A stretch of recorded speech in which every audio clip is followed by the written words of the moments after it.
Saiba a localização e horários de atendimento das unidades e muito mais. Na sua lojinha de aplicativos, basta digitar Laboratório Plínio Bacelar e baixar tanto para Android quanto iOS. Aplicativo do Laboratório Plínio Bacelar. É grátis, é prático, é para você. Começa agora o Folha no Ar, primeira edição.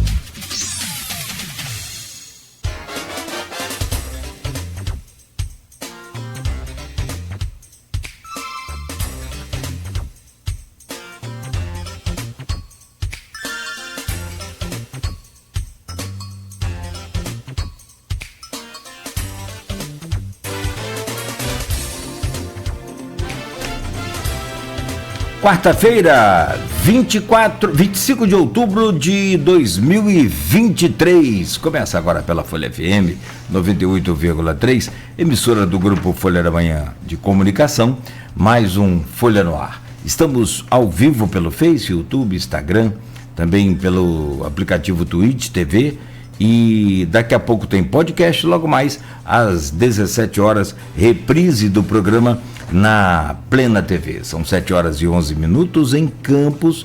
Muito bom dia, sejam todos bem-vindos a esta edição de hoje do Folha no Ar. Vamos às principais informações, vamos às notícias já para movimentar aí essa manhã, abastecer você com tudo que está acontecendo em Campos e toda a região. E chegou aí a chuva, né? O tempo tinha firmado depois de um final de semana nublado.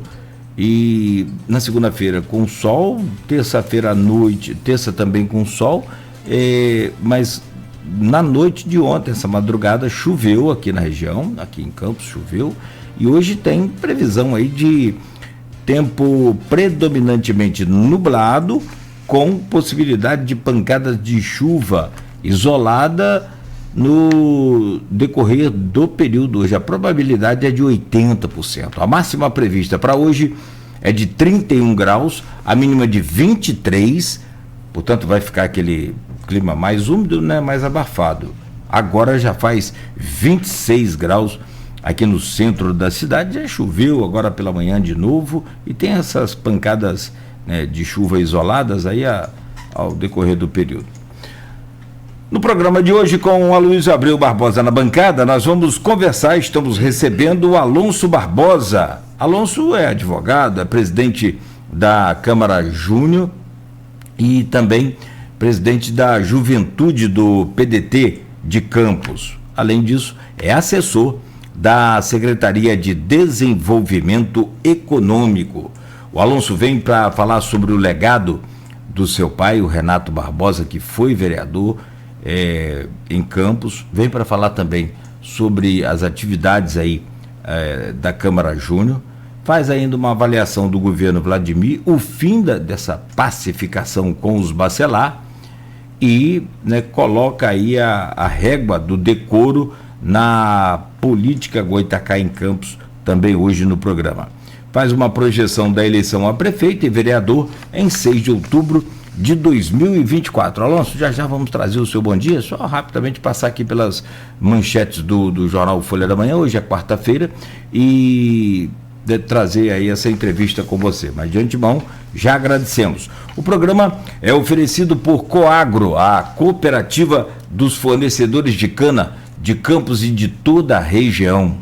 Proteus, serviços de saúde e medicina ocupacional, qualidade certificada ISO 9001/2015. Unimed Campos, cuidar de você. Esse é o plano. Laboratório Plínio Bacelar e vacina Plínio Bacelar. Você pode baixar o aplicativo do Laboratório Plínio Bacelar na sua lojinha de app e lá você vai ter acesso aí, inclusive, à clínica vacina Plínio Bacelar também, para agendar qualquer vacinação aí para sua família, para você, enfim. É só baixar o aplicativo com todo o conteúdo aí para você continuar sendo bem atendido agora também, né, com resultados de exames e muito mais na palma da mão. No portal folha1.com.br de hoje, após visita de bolsonaristas, Bacelar articula com Carla e PT. Jurídico de Rodrigo dá apoio a Carla para disputa em Campos. Deputados de direita em cena contra favoritismo de Vladimir. Sindicância no HGG, depois de fiscalização apontar fraude, entre aspas. Na capa da Folha, o terror no Rio também, o terrorismo, pelo menos 35 ônibus e um trem foram incendiados na capital fluminense e está registrado aqui na capa da Folha. A semana que começa tensa no Rio de Janeiro e segue essa tensão, e ontem foi muito complicado também, né, com o deslocamento da população, uma mobilidade, são quase 3 milhões de pessoas atingidas e um prejuízo enorme.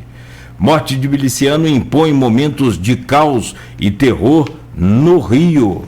Setor de construção civil inicia retomada nesse pós-pandemia, está na página 3 do jornal Folha da Manhã, que ainda traz aqui: Campos conta 2,8 mil casos de dengue só em 2023. Comércio do centro tem prejuízos com furtos de fios constantes. Está na capa da Folha em destaque. Campista em busca de sonho de ser cantor.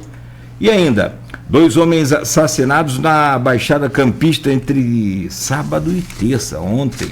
Gabarito do concurso para a Fundação Municipal da Infância e Juventude foi divulgado.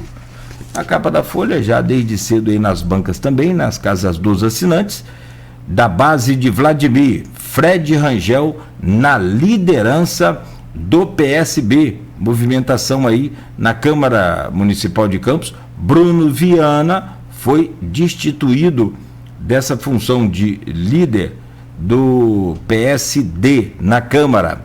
Twin leva ao Livro Verde a Câmara dos Deputados. Preservação cultural. Morre em Campos Amaro Luiz Falquer, vítima de infarto. Olha, está confirmado já para as telonas do Cineflix, Shopping Avenida 28, um dos filmes que está aclamado aí pela crítica, por todos que já assistiram. Você tem aí uma série de comentários sobre esse que é um filmaço, como acho que é um dos maiores comentários, né, dos mais repetitivos aí dessa linha, desse feed aí, né, palavras nesse sentido, sempre colocando o filme como um filmaço. Assassinos da Lua das Flores, de Martin Scorsese, que conta com um super elenco, com o De Niro, né, Robert De Niro, por exemplo, e também com o Brandon Fraser, aquele que fez A Baleia e que ganhou, entre outras coisas, o Oscar agora de 2023, além do Leonardo DiCaprio. Esse filme está no Cineflix, Shopping Avenida 28, e eu tenho mais uma boa notícia, sabe, Aloysio, e ouvintes e seguidores aqui da Folha FM, vamos sortear ingressos hoje, né, durante essa semana aí na nossa programação, para os ouvintes com esse filme, para assistir o filme Assassinos da Lua das Flores. Deixa eu trazer aqui o bom dia do nosso convidado Alonso Barbosa, logo a seguir o bom dia do Aloysio. Vou pedir também ao Aloysio para dar uma palha aí, porque ele conhece, sabe sobre cinema, sobre esse filme também, e aí a gente começa essa entrevista. Alonso, prazer recebê-lo aqui, muito bom dia. Obrigado pela sua presença aqui no Folha no Ar, seja bem-vindo. Bom dia, Cláudio, bom dia, Aloysio. Eu que agradeço o espaço, sempre muito bom estar aqui na Folha, dando essa entrevista e conversando um pouquinho, porque eu acho que o bate-papo aqui sempre é um bate-papo conversável, um bate-papo, eu acho que sempre com pontos positivos para a população. Obrigado aí pela oportunidade. Valeu, obrigado a você pela presença. São 7h19. Aloysio Abreu Barbosa, bom dia. Bem-vindo sempre aí à nossa bancada do Folha no Ar. Bom dia, Cláudio Nogueira. Bom dia, Alonso. Obrigado pela presença. Vamos conversar nesses próximos 3 blocos aí. Bom dia, Beto na técnica. Nosso bom dia especial às categorias que nos acompanham sempre nesse início de jornada, de segunda a sexta-feira. Os taxistas, motorista aplicativo, os pais de alunos e professores. Antes de fazer a primeira pergunta, Alonso, falar um pouco dos assassinos da Rua das Flores, né? Eu não vi o filme, então eu não posso...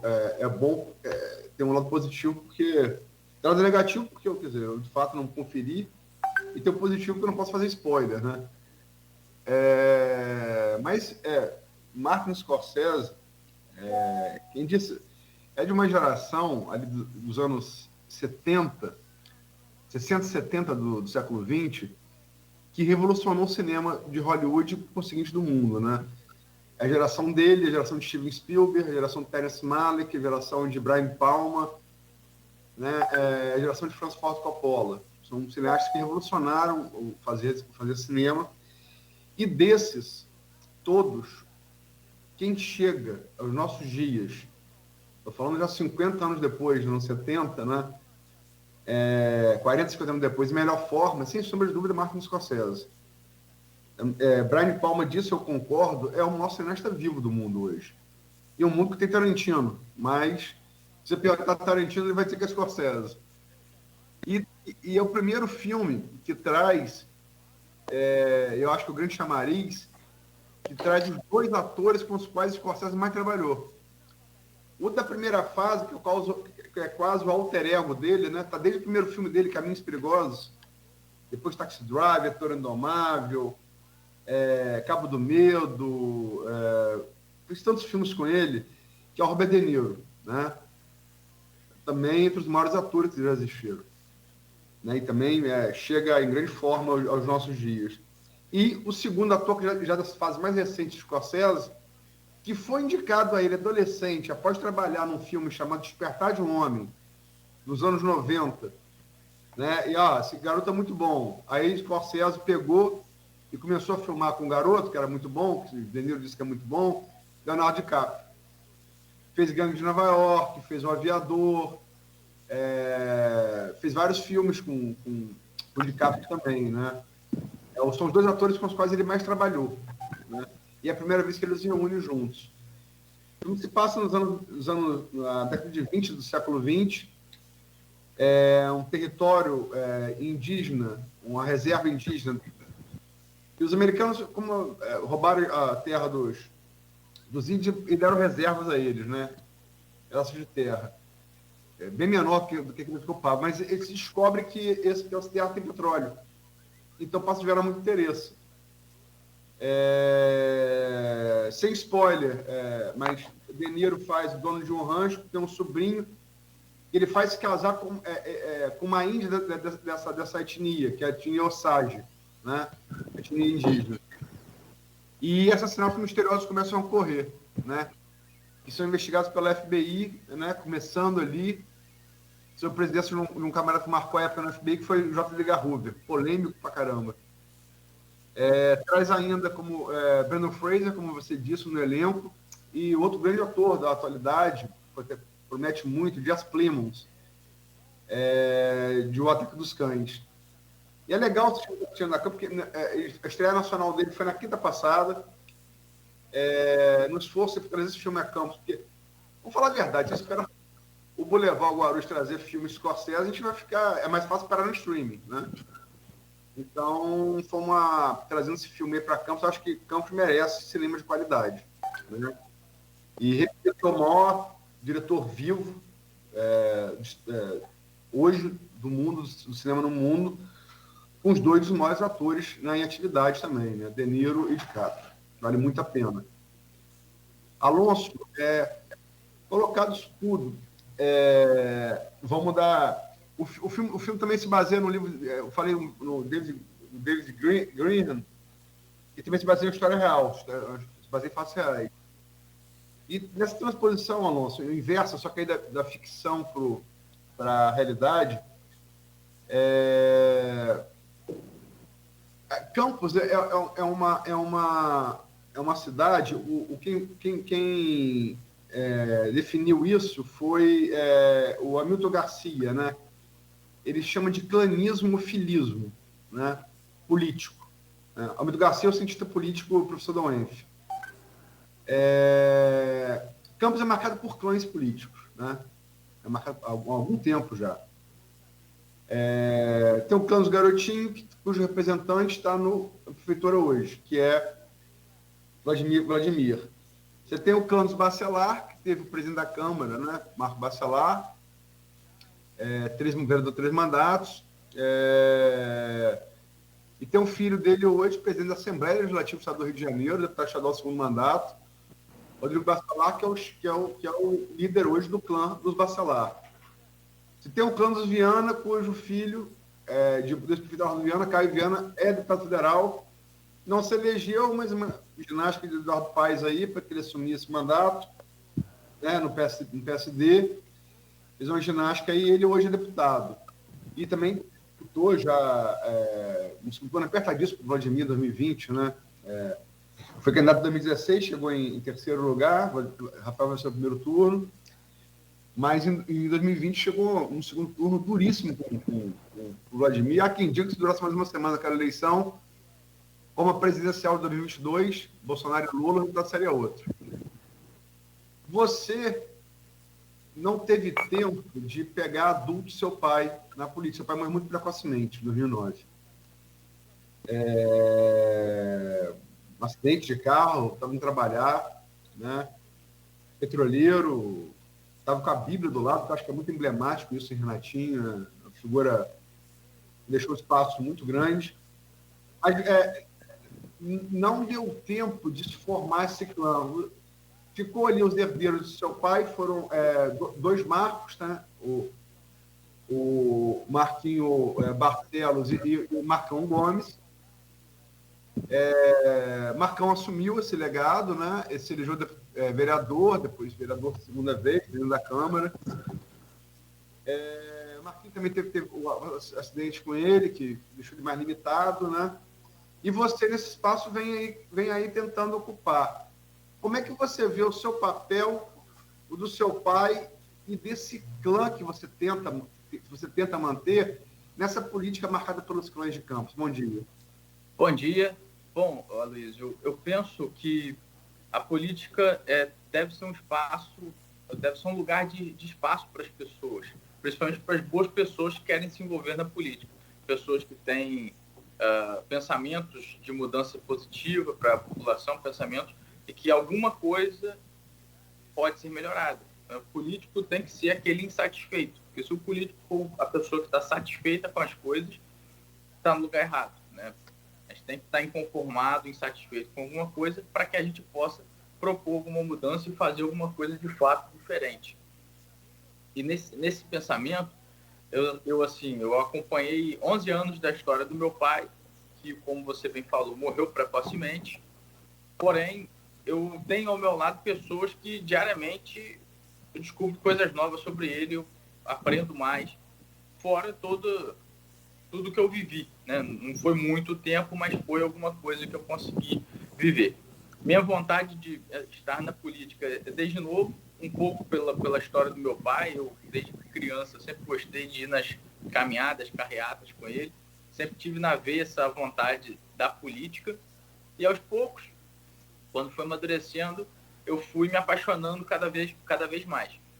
E aí, nessa que você falou, o nosso grupo não se sentia tão bem assim representado, e grande parte do grupo sugeriu que eu fosse candidato na última eleição. A gente se preparou, foi um pouco corrido, né? Mas a gente veio candidato. Eu tive 817 votos na última eleição para vereador, e no meio de uma pandemia, num momento que foi um pouco difícil até de se fazer campanha, e o nosso grupo de lá para cá vem crescendo. Eu penso, Aloysio, que, assim, olhando esses 3 pontos que você deu, tem espaço para mais discussão na política. Porque, assim, a gente tem que, como eu te falei, ter um espaço para boas ideias, bons projetos e a boa política. E é isso que a gente vai tentando fazer, reconstruindo esse grupo do meu pai. Hoje meu grupo é 3 vezes maior do que o grupo que a gente começou. muito desse grupo são pessoas que eram ligadas ao meu pai, muito mesmo, principalmente pessoas de mais idade. Meu grupo hoje eu falo que ele é dividido em duas partes, as pessoas já com uma certa idade e as outras com uma idade muito nova, né? O meio termo tem pouca gente. Ou a gente mais da idade do meu pai ou a gente mais da minha idade. Eu vou fazer uma pergunta, eu sei que não quero fazer uma pergunta do grupo, fazer uma pergunta antes a você. Aquela coisa, ser em história não existe, né? Ser não existe. Existe aquilo que aconteceu. Às vezes, muito infelizmente, como no caso do seu pai, no caso do meu filho, enfim, não existe ser. Mas seu pai morre em 2009, né? Foi logo depois da primeira eleição de Rosinha. No pleito seguinte, a partir do desgaste natural do primeiro mandato, embora isso não ocorra agora com o Vladimir, né? Mas é natural que ocorra desgaste do primeiro mandato. Macomo Salles não foi. Rosinha ganhou no primeiro turno, a eleição de 2012, mas Macomo Salles fez um papel assim fantástico, uma votação muito expressiva. Foram mais de 65 mil votos. Muito desses votos na Pedra, ou na 98, na antiga 99, né, onde ele dominou. Mais as outras regiões, como Diabo, terminaram, né, 75, 29.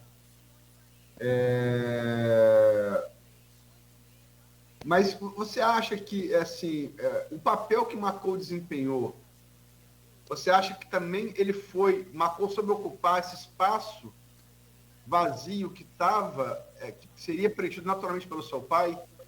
Você acha que seu pai escondia que o desejo dele era ser prefeito de Campos?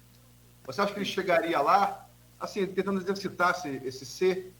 Sim, olha, eu acho que nessa situação, como você expôs hipotético, era o sonho da vida dele, era ser prefeito de Campos.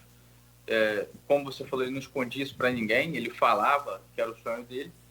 E de 2009 em diante, depois que ele ganhou para vereador, depois de passar por muita coisa na política, ele vinha amadurecendo e colocando isso como possibilidade para 2012. O projeto do grupo era que ele fosse candidato a deputado estadual em 2010. Estava muito bem articulado no partido na época, a nível nacional e a nível estadual. Eu acho que era uma coisa possível de se acontecer. E em seguida ele lançaria a candidatura em 2012 para prefeito. Isso aí naturalmente era o projeto do grupo. Todo o grupo falava isso. Fala até hoje que esse era o projeto. E eu acho que pelo dinamismo político que ele tinha, pela forma como ele tinha de fazer as coisas, eu acho que ele aproveitaria um pouquinho melhor talvez esse desgaste do primeiro governo Rosinha, aquele jeito dele emblemático de fazer na época ele era oposição, né, de fazer uma oposição, mas uma oposição responsável com ideias. Eu acho que isso ia pesar, fora um nome diferente que entraria, né? Talvez antes de Rafael Diniz entrar na história de Campos, talvez teria espaço. Esse espaço que foi meio que manchado pela mudança, e aí por isso a gente vê como você falou, os três lados, esse espaço que foi manchado pela mudança talvez teria espaço desde 2012. E eu penso muito nisso. Eu acho que ele aproveitaria muito bem o espaço. Na época, ele estava muito bem articulado com o senador Lindenberg e com o Rodrigo Neves, que na época, salvo engano, era deputado estadual. Eles eram amigos quase que pessoais. Eu lembro deles na minha casa, conversando com meu pai. Então, eu acho que a nível partidário, obviamente, ele teria o espaço, né? Eu acho que aproveitaria melhor. Talvez no segundo turno, naquela eleição, salvo engano, o Arnaldo foi impedido, né, de contabilizar os votos dele, e isso deu a eleição em primeiro turno para... Não, veja bem. Isso é matemático. O próprio Vladimir falou isso aqui, é verdade. Depois que o Vladimir falou, eu fui conferir. Não dá para acreditar que as pessoas falam. Não que eu deva inscrever o Vladimir, mas enfim, eu fui conferir por conta própria, fiz as contas. Rosinha ganharia em primeiro turno, mesmo que os votos de Arnaldo fossem computados. Agora, Arnaldo, aquela história, o que não dá para a gente projetar, Arnaldo correu sob júdice. Quantos votos Arnaldo teria se não fosse essa sombra do judiciário sobre ele? Aí isso é impossível calcular. Mas, de fato, a Rosinha ganhou no primeiro turno, por margem menos folgada, mesmo se os votos do Arnaldo fossem computados. Agora, haveria segundo turno se Arnaldo não tivesse a sombra do subjúdice? A gente não vai saber nunca. Não dá para saber. Só em números, se me permite, só para ajudar aí, Não. em números, Rosinha teve 69,96% dos votos. O Macou, 25,52%.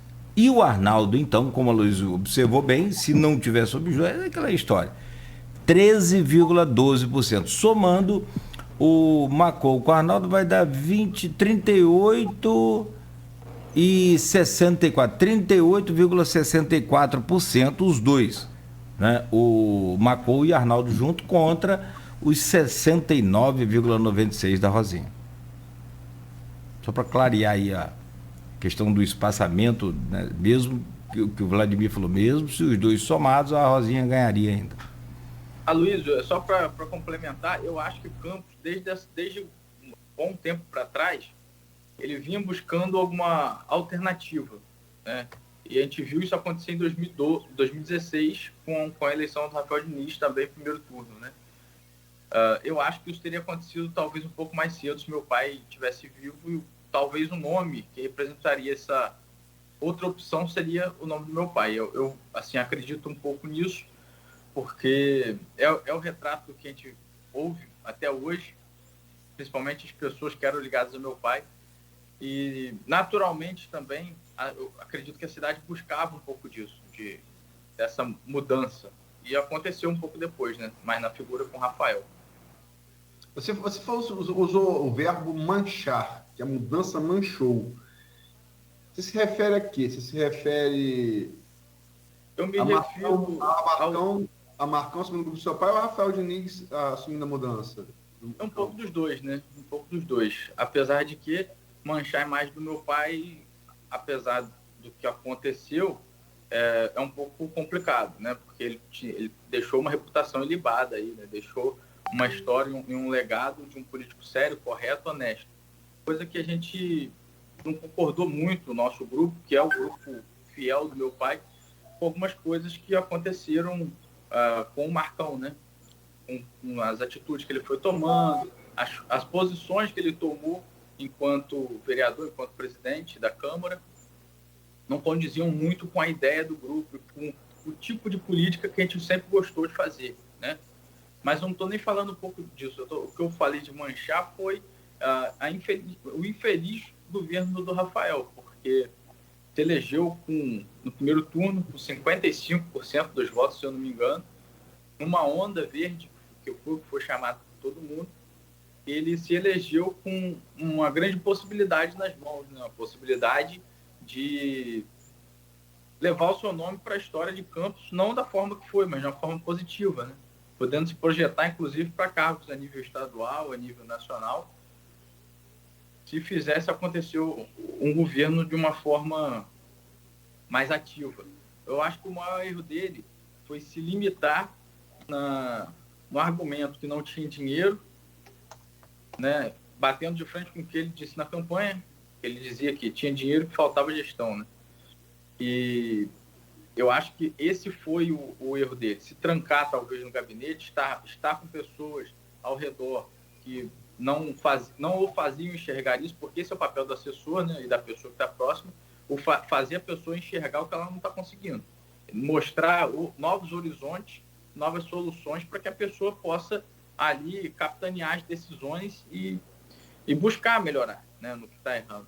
Eu acho que o maior erro foi ficar muito trancado. Ele sempre foi muito bom de estar com as pessoas, estar na rua, só que durante o governo dele a gente não viu isso, o que a gente vê muito em Vladimir. Vladimir não para dentro de gabinete, né? Você vê Vladimir toda hora está inaugurando alguma coisa, está falando com a população, está em evento público, está em evento das entidades, está em evento, enfim, todo quanto é tipo de evento, e mais do que isso, Vladimir faz uma coisa que o Rafael não fez, e aí eu acho que é o grande erro do Rafael. Vladimir corre muito atrás das coisas fora de campo. Ele vai atrás em Brasília de recurso, vai no governo do estado, busca recurso. Eu acho que esse é um acerto dele, e eu acho que foi o maior erro de Rafael. Se trancar no gabinete e se trancar na narrativa de que não tinha dinheiro não buscar soluções alternativas e nem esse dinheiro novo, né, que é como o Vladimir chama. Só para a gente não atropelar a pauta, o Vladimir vai falar no segundo bloco, né? E aqui no grupo de WhatsApp, meu caro Alonso... Desculpa. Pois não, claro. Porque você falou em Marcão e você usou o substantivo honestidade, que é um substantivo, quando você bota em questão, complicado. Não, honestidade eu falei da reputação do meu pai. Isso não quer dizer que Marcão assumindo ter sido desonesto, não quis dizer isso não, né? Eu falei das atitudes dos atos como presidente, não relacionado... Né, isso aí é uma coisa um pouco delicada da gente falar. Isso aí cabe à justiça, alguém falar, não a gente, né? Eu não vou falar sobre isso. O que eu disse foi sobre a forma como conduziu o grupo político, a forma como conduziu o mandato. Porque o mandato representa um grupo, né? E de qualquer maneira, como o nome de Marcão foi citado aqui de maneira crítica, o espaço democrático, como sempre faço aqui quando alguém é citado de maneira crítica, de maneira contundentemente crítica, o espaço fica aí franqueado ao ex-vereador, se quiser fazer uso dele. Como foi citado aqui criticamente pelo Alonso, o espaço que, ao vivo, foi registrado, está franqueado a Marcão Gomes. Desculpa, Nogueira, pode ir. Não, tranquilo, ótimo. Esse é o procedimento correto, muito bom. Meu caro Alonso, no grupo, então, de WhatsApp aqui do programa e do blog Opiniões, que é do Aloysio, tem lá a pergunta do Marquinhos Barcelos, que diz aqui, Alonso, com a experiência de estar presidindo a maior organização de formadores de líderes do mundo, que é a Câmara Júnior, você acredita que este aprendizado irá melhorar seu desempenho nas próximas eleições? E aí deixa aqui uma mensagem para você. A base política do seu pai fomos nós, amigos e membros da Câmara Júnior, e estaremos juntos com você nas futuras conquistas. Primeiro, mandar um abraço para Marquinho, né? Marquinho é padrinho do meu irmão mais novo, Gabriel, e era, como o próprio Aloysio já falou, um grande amigo do meu pai. Então, obrigado, Marquinho, pela pergunta. E, naturalmente, a JCI me fez amadurecer muito. Desde que eu ingressei em 2016, eu virei membro com 18 anos de idade, em outubro de 2016, na Convenção Nacional daquele ano. De lá para cá, eu fui tendo assim, um aprendizado, mas o aprendizado presidindo essa instituição a nível nacional, e aí, se a gente puder, a gente vai falar da JCI nesse bloco ou no próximo? Vamos falar da JCI do evento, vou fazer pergunta e vou fechar o bloco. Então, deixa eu fazer já a narrativa sobre o JCI. E aí eu vou falar um pouco da minha gestão, aproveitando a pergunta do Marquinhos, pode ser? Ok. Então para terminar, você conclui, fala do evento que vai ter no segundo sábado aqui em diante, tem feijoada também, por favor, feijoada da Câmara Júnior. Nós, quando assumimos a JCI, desde o ano passado, em função mais ativa, né? Ano passado eu fui tesoureiro e presidente subsequente, né? O presidente é eleito para assumir esse ano. A gente vem fazendo um trabalho de reconstrução, não só eu, mas como toda a diretoria, porque nós encontramos uma instituição arrasada por dívidas, pouca gente sabe disso, e eu não vou ficar falando também de nomes, nem de coisa que aconteceu no passado. Mas a gente fez um trabalho de reconstrução dessas dívidas. Quitamos as dívidas que existiam com o município, existia um débito com o condomínio, a gente fez uma campanha para quitar esse débito, quitamos o débito, eu terminei o ano sendo eleito síndico do prédio para esse ano e para o próximo. Então, é um trabalho de muita reconstrução, de anos de problema com o condomínio, de construção de confiança para poder ser eleito síndico. E existia uma dívida com a JCI Brasil, porque a nossa organização é dividida em 3 níveis, nacional, local, nacional e mundial. Existia uma dívida que a gente está cumprindo agora, né? A dívida era de mais de R$30 mil, a gente fez um acerto tem pouco mais de um mês. A gente já fez a primeira parcela, então é uma gestão que reconstruiu as coisas. E mais do que isso, estamos reconstruindo a nossa base de membros, que foi perdida com isso, porque como você está o exemplo aqui do Rafael, gestões que ficam falando de dívida, de problema, não atrai gente, não atrai coisa nova, né? E aí eu acredito que é isso, que que a gente gosta de fazer. A gente está reconstruindo. Foi uma coisa muito bacana poder ser o presidente que pagou essa dívida, né? Não fui só eu, né? Não fui eu que paguei, mas fui como presidente, a minha gestão que quitou essa dívida. Então, é uma coisa muito gratificante para mim, porque a JCI ela tem um papel fundamental na formação de qualquer líder. A JCI ela te ensina a ser mais humano, ela te ensina os pontos principais para que você possa desenvolver uma cidadania ativa, você possa entender o problema, bolar a solução e saber como executar. Então, isso é muito bacana. E aí, nessa pegada, a gente, na gestão, a gente fez muita coisa. Fizemos um festival de poesias para a inclusão, que foi voltado para instituições como a APAI, a APOI, a APAP, Educandário São José Operário, na qual foi um festival lindíssimo no Teatro de Bolso, com muita cultura que os usuários trouxeram para a gente e que marcou o aniversário da instituição, foi no dia do aniversário da instituição. Nós fizemos também uma campanha para doação de sangue no início do ano, que reuniu mais de 80 pessoas, e agora tem diversas outras ações e feitos. E agora a gente pretende fazer, a gente vai fazer em novembro, uma roda de samba da JCI, que vai acontecer na cervejaria Barril Cheio, que marca também o fim desse ano, como uma espécie também já de comemoração pela gestão desse ano, né, e tudo mais.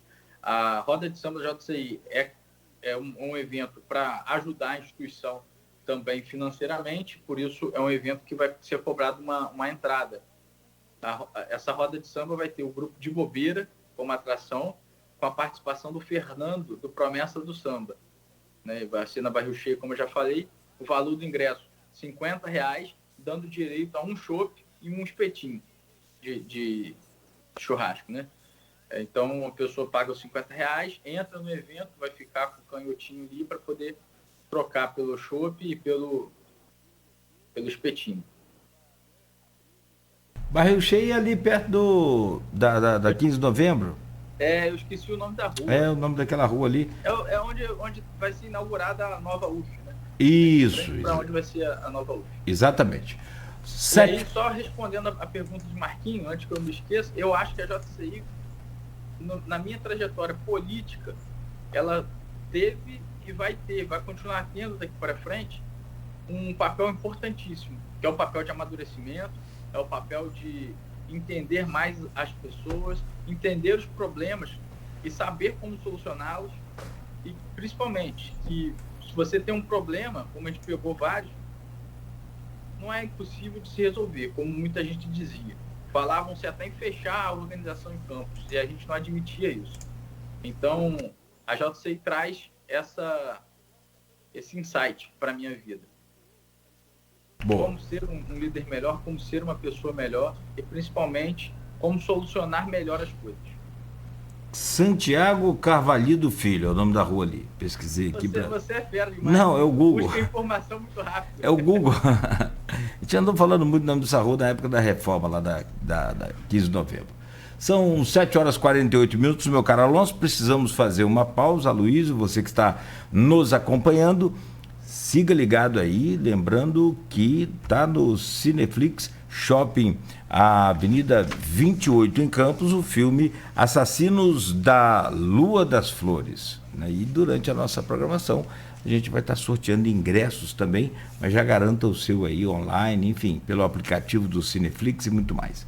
A gente volta a seguir no oferecimento de Coagro, Proteus Unimed Campos, Laboratório Plínio Bacelar e Vacina Plínio Bacelar.